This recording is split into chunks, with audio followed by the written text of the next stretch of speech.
I'm so glad you could come. I'm really struggling with how to help my students, and I'm not sure where I'm misunderstanding them. Can you tell me more? Yeah, so we're about to start our long division unit, and I feel like Okay. the students aren't able to find the quotient. So when we did our multiplication unit, they were really comfortable and really good, but when we transitioned to division, they're just not understanding. Okay. So where do you think we could look to recall how last year started this unit? Yeah, so we have, in our online portal, I have access to the records from last year's test. Let me pull them up to you. Okay. Okay, here it is. Look.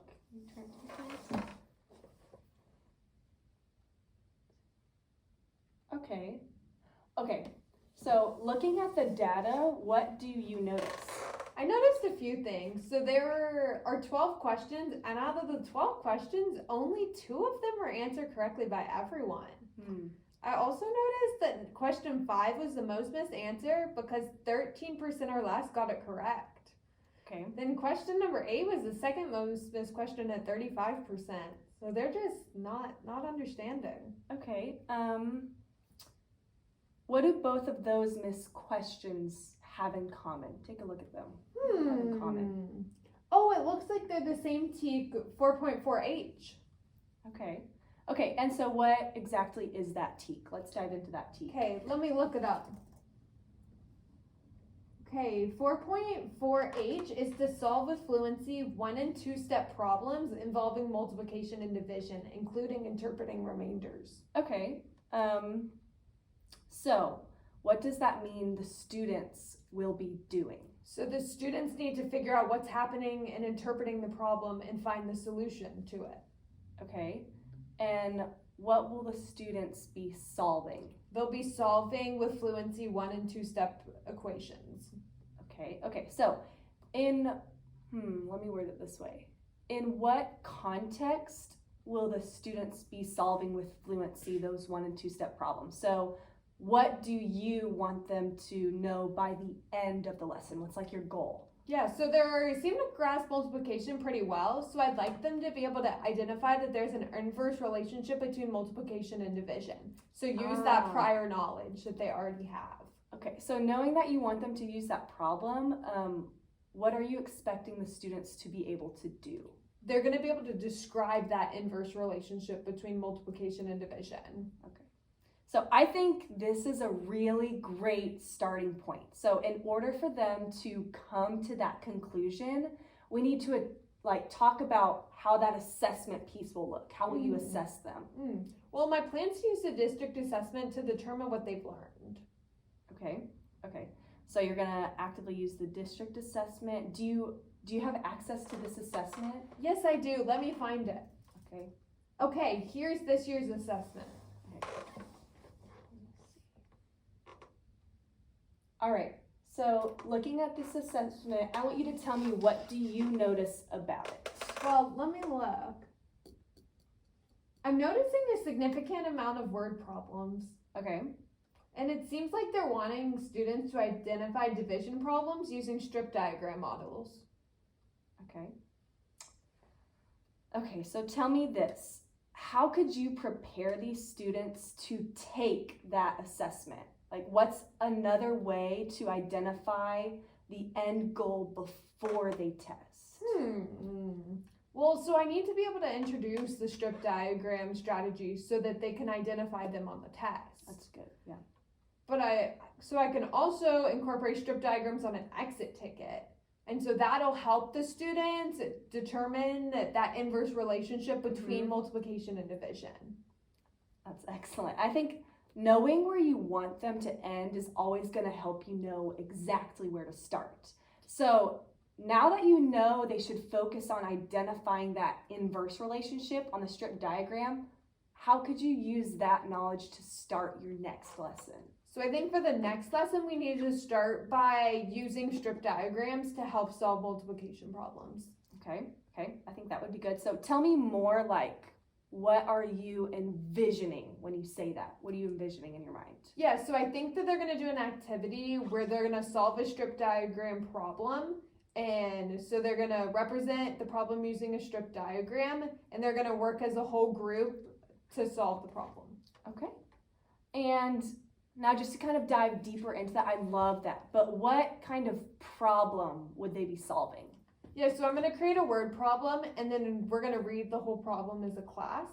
And that could be a real life scenario to bring in that real world input. That's great. Then I'm going to have the whole of the strip diagram on my board and distribute the parts around the room so that each student can find it. Okay.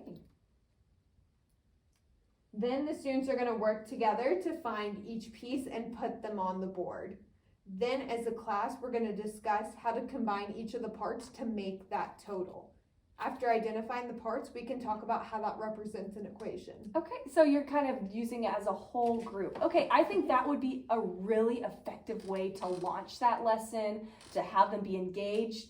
But I think, how will you determine their individual student learning? That's super important. Yeah, because they're working in a group, so I wouldn't be able to tell. Right. So I'm going to have the students work in pairs, and they're going to go around the classroom to solve different problems where they have to draw a strip diagram, and then they're going to write on their paper what equation that strip diagram could represent. So like a write the room activity. Okay. And now let's kind of think about more individually, because you're looking at that individual piece. What do you think your students might struggle with during this kind of a lesson? Yeah, so I think because they're still struggling with division, I'm worried that they're not going to be able to fully grasp the total on the strip diagram and how that represents the dividend. Okay. What else? What else are you concerned about? I also am nervous that they might think the parts of the strip diagram represent the quotient. Okay, so it's sounding like some vocabulary. So how could you help them understand those two differences? Oh, yeah. So maybe I could spend part of my lesson pre-teaching the vocabulary so that going into their write the room activity, the students know about the vocabulary and they could write the definitions in their journal. So then when they go around to the different stations, they have their journal with them for reference so that they can look at the vocabulary words and see the definitions. Okay. So how will you know that they have successfully, when will you know that they successfully have or understand what the strip diagram is? How will you know that they have learned it? So I think when they get an exit ticket, they'll do that individually. And so then I can look at the exit tickets and see which students are understanding the material and which students I need to go back and reteach. Okay.